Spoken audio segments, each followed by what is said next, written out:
देखिए बेटा, last lecture के अंदर हमने डिस्कस किया था electric potential and potential energy. आज जो है हम उसी के न्यूमेरिकल्स करेंगे एंड साथ में intensity of the gravitational field निकालना हमने सीखा था।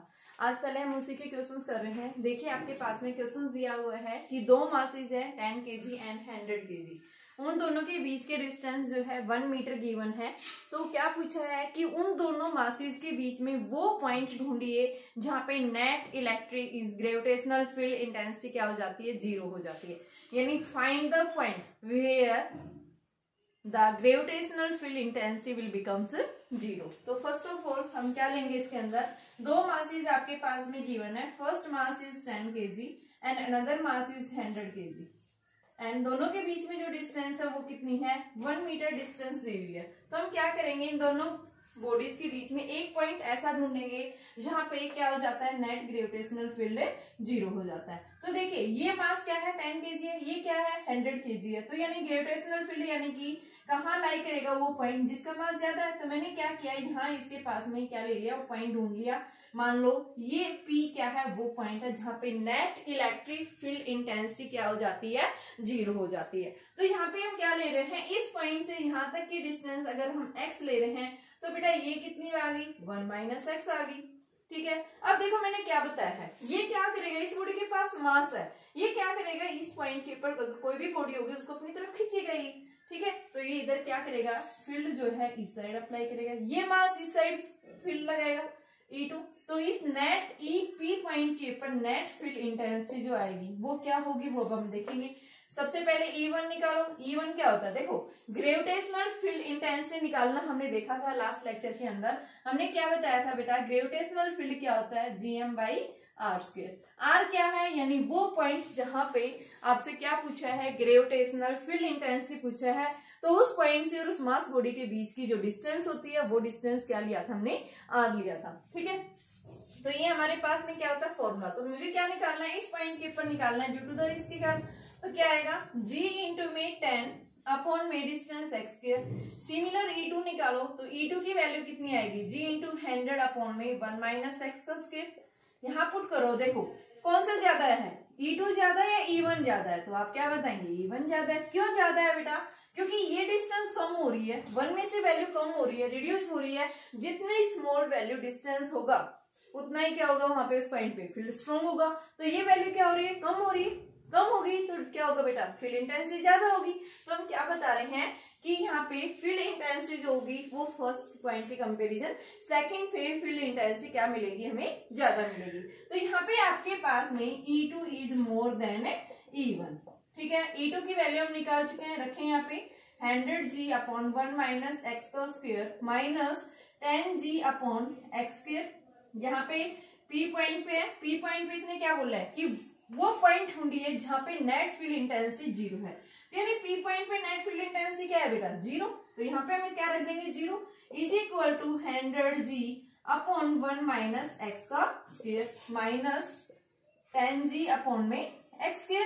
तो यहाँ से हमारे पास में 100G upon 1 - x² is equal to 10G upon x²। बेटा G से G कैंसिल हो गया और ये हमारे पास में क्या आ गया, 100 upon 1 - x² is equal to 10/x²। तो इसको हम क्या लिख सकते हैं, यानी 100/10 is equal to 1 - x upon में x और इसका रूट स्क्वायर लिख देते हैं क्योंकि स्क्वायर के फॉर्म में। ये आपके पास में क्या आ गया, कैंसिल हो गया और ये क्या बन गया, √10 is equal to 1 - x upon x। इसको हम क्या लिख सकते हैं, √10 1/x माइनस 1। तो ये आपके पास √10 + 1 इज इक्वल टू 1/x। तो x is equal to 1/√10 plus में 1। यानी ये वो पॉइंट आएगा जहां पे नेट फील्ड इंटेंसिटी क्या हो जाती है बेटा, 0 हो जाती है। ठीक है, तो इस तरह से हम क्या करेंगे, वे वैल्यू सोल्व करेंगे। ठीक है, तो आपके पास में ये वैल्यू आ जाएगी। अब देखिए यहाँ पे 100 लिख रहे हैं, यहाँ पे 10 आ रहा है, ये कैंसिल हो गया हमारे पास में और ये वैल्यू आपके पास में क्या आ गई है बेटा, ये वैल्यू आ गई है। ठीक है, 10,000 दिया हुआ, देखो बुक में मैंने यहाँ 100 लिखा, बुक में क्वेश्चन में यहाँ 1000 दिया हुआ, इसलिए आंसर में वेरी कर रहा है बेटा। कहीं आप सोच रहे हो कि भाई आंसर यहाँ पे कुछ और दिया, यहाँ पे आंसर बुक में दिया हुआ है x इज इक्वल टू 11 और ये क्यों चेंज हुआ है, क्योंकि मैंने यहाँ मास 100 ले लिया, बुक में मास दिया हुआ है 1000 kg, ठीक है ना, इस वजह से आंसर वेरी कर रहा है। तो आप यहाँ इसकी जगह 1000 kg भी आप रख सकते हैं, ठीक है बेटा, कंफ्यूज होने की बिल्कुल वो नहीं है। आप क्वेश्चन समझिए, कॉन्सेप्ट समझिए, हमारा कॉन्सेप्ट क्या कहता है। देखो कैसे, एक बार मैं फिर से बता रही हूँ, आपसे ये पूछा है कि आप वो पॉइंट ढूंढिए, दो मासेज है बेटा, एक 10 kg है, एक 100 kg है, ठीक है, आप इन दोनों के बीच में वो पॉइंट ढूंढिए जहां पे नेट फील्ड इंटेंसिटी क्या हो जाती है, 0 हो जाती है।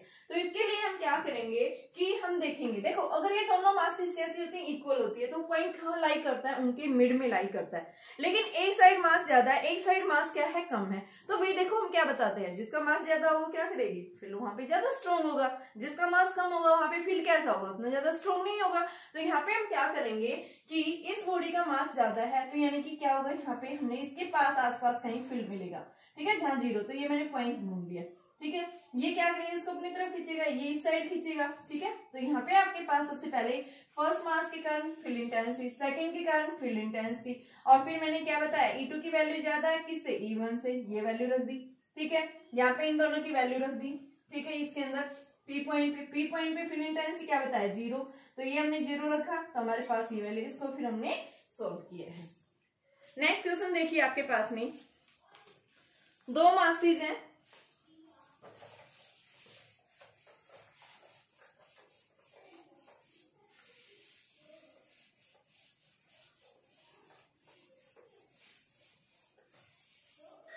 देखो नेक्स्ट क्वेश्चन आपके पास में थोड़ा सा मैं बता देती हूँ, आप खुद करना उसको, ठीक है, कैसे क्या करना है। दो मासेज है, 800 और 600, 800 kg एंड 600 kg। यहाँ पे कोई पॉइंट है, इस पॉइंट से डिस्टेंस 0.20 मीटर, 0.15, 0.25 ये दिया हुआ है। इस पॉइंट पे नेट फील्ड इंटेंसिटी निकालो। तो बेटा ये क्या करेगा, इसको अपनी तरफ खींचेगा, E1 आ गया, ये इसको अपनी तरफ खींचेगा, E2 आ गया, और ये क्या है, एक दूसरे के परपेंडिकुलर क्वेश्चन में दिया हुआ है। एक ही पॉइंट के ऊपर क्या फील्ड की दो अलग अलग डायरेक्शन हो सकती हैं, नहीं हो सकती। तो इसके लिए हम क्या बता रहे हैं भाई, दो वेक्टर जब आपके पास में, एक वेक्टर ऐसे दूसरा वेक्टर ऐसे 90 डिग्री का, तो इनका रिजल्टेंट हम कैसे लेते हैं, ये देते हैं, रेक्टेंगल ड्रॉ करते हैं, इनके बीच का जो डायगोनल होगा वो क्या देगा, रिजल्टेंट। ये मान लो E1 है, ये मान लो E2 है, तो नेट रिजल्टेंट हमें कौन देगा, ये देगा। और इस नेट रिजल्टेंट का मैग्नीट्यूड निकालने के लिए हम क्या करते हैं, E1 का स्क्वायर प्लस में E2 का square plus 2E1 E2 cos of 90, cos 90 क्या होता है हमेशा 0, तो ये क्या आ गया, E1 स्क्वायर प्लस में E2 स्क्वायर इसका रूट। तो आप E1 और E2 निकाल लेंगे। E1 क्या आ जाएगा, देखिए मैं बता देती हूँ, आप सोल्व कर लेना इसको। तो 800 इंटू जी अपॉन डिस्टेंस 0.25, 20 का स्क्वायर। E2 क्या आएगा, 600 जी अपॉन 0.15 का स्क्वायर। बेटा यहाँ पे हम इसकी वैल्यू रखेंगे तो हमारे पास में क्या आ जाएगा, ये नेट फील्ड इंटेंसिटी आ जाएगी, ठीक है। ये क्या देगा, नेट फील्ड इंटेंसिटी। अब देखिए क्वेश्चन नंबर मैं आपको करवा रही हूँ जिसके अंदर आपके पास में दोनों कॉन्सेप्ट्स होंगे। क्वेश्चन नंबर 32 देखिए, ऐसा लरोड़ा का क्वेश्चन है, तो देखो क्या कहता है क्वेश्चन नंबर 32।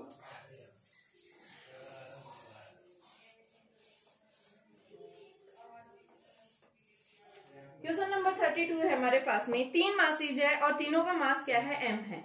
कहाँ पे प्लेस कर रखा है, तीनों कॉर्नर्स के ऊपर प्लेस किया हुआ है बेटा। एक इक्विलेटरल ट्रायंगल है, जब इस इक्विलेटरल ट्रायंगल की साइड L दी हुई है तो आपको क्या निकालना है, ग्रेविटेशनल फील्ड निकालना है और साथ में पोटेंशियल बताना है कि what is the potential at the centroid of the triangle.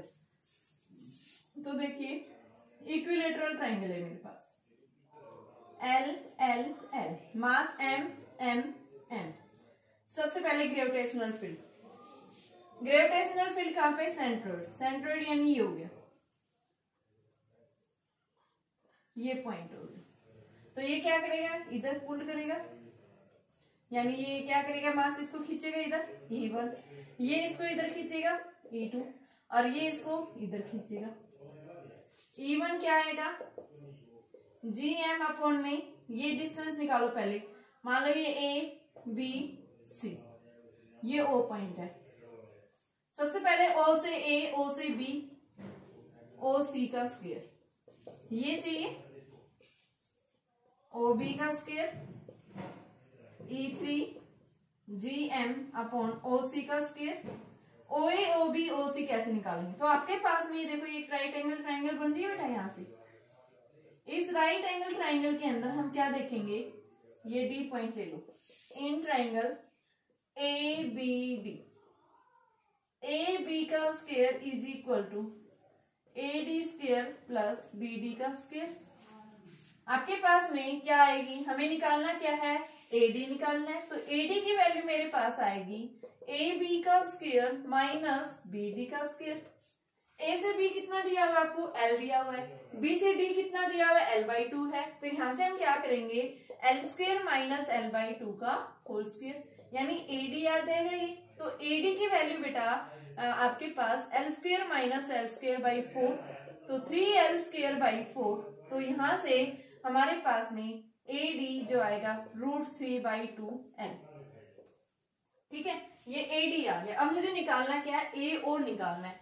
तो AO जो हमारे पास में BO होगा, CO होगा, वो किसकी इक्वल होगा, 2/3 ऑफ द इक्विलेटरल ट्राइंगल। तो देखिए बेटा आपके पास में AO BO और CO किसके इक्वल आएगा, 2/3 ऑफ AD। तो 2/3 AD क्या है हमारे पास में, √3/2 इंटू में L। हम इसका रेशनलाइजेशन करेंगे तो क्या आएगा, √3 इंटू में L। 3 से 3 कैंसिल हो गया और ये 2 से 2 कैंसिल, यानी क्या आ गया, L/√3 आ गया। क्या है ये आपके पास में, A से O, B से O, C से O, यानी ये सेंट्रोइड से हमने डिस्टेंस निकाल दी। तो यहाँ पे इसकी जगह हम रख सकते हैं GM अपॉन में L स्क्वायर 3, ये क्या आएगा 3GM अपॉन में L स्क्वायर, ये क्या आएगा 3GM अपॉन में L स्क्वायर, यानी तीनों के कारण निकाल दी। अब देखो हमें क्या निकालना है, नेट फील्ड इंटेंसिटी। अब देखो बेटा, क्या एक ही पॉइंट के ऊपर फील्ड की अलग अलग डायरेक्शन हो सकती हैं, पॉसिबल ही नहीं है। क्या पॉसिबल है भाई, इधर भी जा रहा है फील्ड, इस साइड भी जा रहा है और ऊपर की तरफ। किसी एक पॉइंट के ऊपर जो फोर्स होगा वो किसी पर्टिकुलर डायरेक्शन में तो होगा। क्या आप 3 अलग अलग डायरेक्शन में फोर्स को दिखा सकते हैं, यानी फील्ड की डायरेक्शन दिखा सकते हैं, नहीं दिखा सकते। तो हमें क्या करना पड़ेगा, इनका रिजल्टेंट निकालना पड़ेगा। मैं क्या करूं कि मेरे पास में ये E1 और E2 है, मैंने मान लो ये आपके पास 60 डिग्री एंगल था, ये 30 आ गया, ये भी 30। तो हॉरिजॉन्टल के साथ E1 ने क्या बनाया, 30 डिग्री का एंगल बनाया। इस E1 को हम क्या करेंगे, रिजोल्व करेंगे। तो ये क्या आएगा, E1 cos ऑफ 30, इधर से ये कंपोनेंट क्या देगा, E1 sin of 30। Similar E2 क्या करेगा, ये भी हॉरिजॉन्टल के साथ बनाएगा, क्योंकि इसने भी यहाँ एंगल बना रखा है E2 ने 30 डिग्री। अल्टरनेट एंगल्स इक्वल होंगे भाई, यहाँ 30 डिग्री बन रहा है तो यहाँ पे क्या बनेगा, 30 डिग्री बनेगा। तो इसका आपके पास में हॉरिजॉन्टल कंपोनेंट आएगा E2 cos ऑफ 30 और वर्टिकल कंपोनेंट आएगा E2 sin ऑफ 30। अब देखो E1 E2 का आपने देखा, इन सबका मैग्नीट्यूड सेम आ रहा है, सिर्फ डायरेक्शन ही तो अलग है। तो ये दोनों कंपोनेंट्स क्या कर देंगे, एक दूसरे को कैंसिल आउट, यानी नेट फील्ड हमें E1 और E2 का जो रिजल्टेंट मिलेगा, कहाँ मिलेगा, नीचे की तरफ। ठीक है, तो यहाँ पे E1 और E2 यानी इन दो के कारण आपके पास नेट फील्ड आप O पे दिखाएंगे E3J कैप माइनस, क्योंकि नीचे की तरफ जा रहा है तो इसको मैं लिखूंगी E2 sign of 30 J cap, ठीक है, minus E3 E1 sign of 30 degree, नीचे की तरफ आ रहा है। तो यहां से हमारे पास देखो क्या आ जाएगा, E0 is equal to E3 की वैल्यू क्या है, GM 3GM अपॉन में L square J cap minus 3GM upon L square sine 30 1/2, ये J cap minus 3GM 2L square J cap. तो 3GM upon L square J cap minus 3GM upon 2L square J cap. तो ये आपके पास में क्या आ रहा है, देखो 2 से 2 कैंसिल हो गया, एक वैल्यू प्लस की आ रही, दूसरी वैल्यू कैसे आ रही, माइनस की, क्या हो गया, नेट फील्ड 0 हो गया। ठीक है, तो सबसे पहले जब भी इस तरह के क्वेश्चंस मिलते हैं आप उसको क्या करो, रिजोल्व से कर सकते हैं कि पहले आप उसको रिजोल्व करिए, रिजोल्व करने के बाद उसके पार्ट्स देखिए, कौन से कंपोनेंट्स उसके कैंसिल आउट हो रहे हैं उनको कैंसिल कर दो, और किस साइड आपको मिल रहे हैं। तो आपके पास देखो y एक्सिस में है पॉजिटिव में, नेगेटिव y एक्सिस में, तीनों को हमने ऐड कर दी, हमारे पास में फील्ड इंटेंसिटी आ गई। अब इसी पॉइंट पे, ओ पॉइंट पे आपसे क्या पूछा, पोटेंशियल भी। तो पोटेंशियल निकालना, देखिए कैसे निकालोगे वो देखिए। Electric potential at the point O। सबसे पहले हम पोटेंशियल निकालेंगे फर्स्ट मास के कारण, यहां से। तो आप पोटेंशियल V1 क्या होगा बेटा, पोटेंशियल भी कल मैंने फॉर्मूला बताया था, पोटेंशियल होता है -GM/R। ठीक है, तो ये आपके पास में V1 आएगा -GM/L√3, V2 आएगा -GM√3/L, सिमिलर V3 -GM√3/L। इसके कारण निकाल दिए, इसके कारण निकाल दिए, इसके कारण, तीनों को ऐड कर दो, V1 plus V2 plus V3, तो 3 × GM√3/L। तो इसका आप रेशनलाइजेशन करेंगे √3 ठीक है। तो आपके पास में रेशनलाइजेशन करने की जरूरत नहीं, आप इसको डायरेक्ट कर लीजिए GM/L। माइनस की वैल्यू आएगी तो ये हमें क्या मिलेगा, नेट पोटेंशियल देगा, कहाँ पे, एट द सेंट्रोइड के ऊपर। ठीक है, सिमिलर एक क्वेश्चन दिया हुआ है अगला इसी से कि एनसीईआरटी क्वेश्चन है कि स्क्वायर है और स्क्वायर के सेंटर के ऊपर आपको फील्ड इंटेंसिटी निकालनी है, इस सेंटर के ऊपर ही आपको क्या निकालना है बेटा, पोटेंशियल। तो सिमिलर क्वेश्चन सिखाएंगे भाई, E1 आ गया, E2 आ गया, E3 आ गया, E4 आ गया। यहाँ पे अलग एक ही पॉइंट के ऊपर 4 डायरेक्शंस नहीं हो सकती, तो इसके लिए हम क्या करेंगे, इसको रिजोल्व करेंगे। देखो इन दोनों के बीच में एंगल क्या बन रहा है, ये एंगल 45, देखो एंगल 90 डिग्री होता है ना स्क्वायर पे, तो यहाँ से क्या बनेगा, ये हॉरिजॉन्टल के साथ 45, ये भी इधर क्या बनाएगा 45, तो ये बनाएगा E1 cos of 45, ये बनाएगा E1 sin of 45, ये बनाएगा इधर से E2 cos 45, ये बनाएगा E2 sin of 45। ये दोनों कंपोनेंट कैंसिल, ऐसे आप इसको करेंगे तो ये भी इधर बनाएगा, इधर भी जाएगा, तो ये इधर वाले कैंसिल, और जितना नीचे आ रहा है उतना ही ऊपर आएगा, तो दोनों क्या हो जाएंगे, यहाँ पे ऐड करोगे तो 0 आ जाएगी। पोटेंशियल चारों के कारण निकाल दो, पोटेंशियल की वैल्यू आ जाएगी। ठीक है, पोटेंशियल एनर्जी निकालना, और देखो देखो क्या कह रहा है, बस इसके बाद एक क्वेश्चन और करते हैं। तो देखिए पोटेंशियल एनर्जी कैसे निकालते हैं, जैसे स्क्वायर के ऊपर ही पूछी है कि आपके पास एक स्क्वायर दिया हुआ है, स्क्वायर के चारों कॉर्नर्स पे मासेज है, स्क्वायर की साइड जब L दी हुई है, तो आपको क्या निकालना बेटा, यहाँ से पोटेंशियल एनर्जी बतानी है कि what is the potential energy. तो पोटेंशियल एनर्जी का कॉन्सेप्ट कैसे निकालते हैं, देखो पोटेंशियल एनर्जी भी हमने पीछे पढ़ी थी। पोटेंशियल एनर्जी हम कैसे निकालते हैं, क्या फॉर्मूला बताया था, -GM/R। और ये याद रखना, अगर कोई पूछे अर्थ के सरफेस पे ग्रेविटेशनल पोटेंशियल एनर्जी कितनी होती है, तो -GMM/R होती है। ठीक है, अर्थ के सरफेस पे भी पोटेंशियल एनर्जी होती है। जैसे आप अर्थ के सरफेस से अगर किसी बॉडी को ऊपर की तरफ फेंक रहे हैं, तो उसकी वेव जो है यानी कि काइनेटिक एनर्जी आप देंगे, और वही काइनेटिक एनर्जी जो है अर्थ के सरफेस से जाएगी, डिस्टेंस बढ़ेगी, तो पोटेंशियल एनर्जी उसकी बढ़ती जाएगी। ठीक है, तो यहां से पूछा क्या है कि आपको क्या दिया हुआ है, एक स्क्वायर दिया हुआ है, इस स्क्वायर के चारों कॉर्नर्स पे मासेज है बेटा, mm मास है। क्या निकालना है आपको कि calculate the gravitational potential energy at the centre. ठीक है, या फिर due to the various masses, L side दे रखी है। पोटेंशियल निकालना मैंने बता दिया, फील्ड इंटेंसिटी निकालना मैंने बता दिया। अब एनर्जी देखो, ये दोनों क्या करेंगे, एक दूसरे को इंटरेक्ट करेंगे, तो क्या आएगा U1 -GM²/L। इन दोनों के बीच में आएगा U2 -GM²/L। U3 इनके बीच में भी, तो U3 भी इसी के इक्वल आएगा, और U4 भी सेम आएगा, तो यानी सारे सेम है।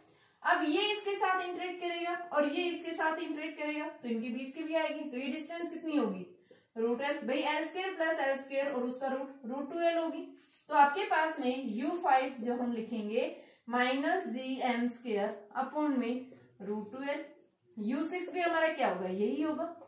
नेट जब हम ऐड करेंगे तो आप पोटेंशियल के सारे कंपोनेंट्स जो है उनको ऐड कर दो, U4 U5 U6, तो 4 तो ये सेम कंपोनेंट्स है कॉर्नर पे, तो 4 × में GM²/L -2 GM²/√2L, ये नेट पोटेंशियल एनर्जी है।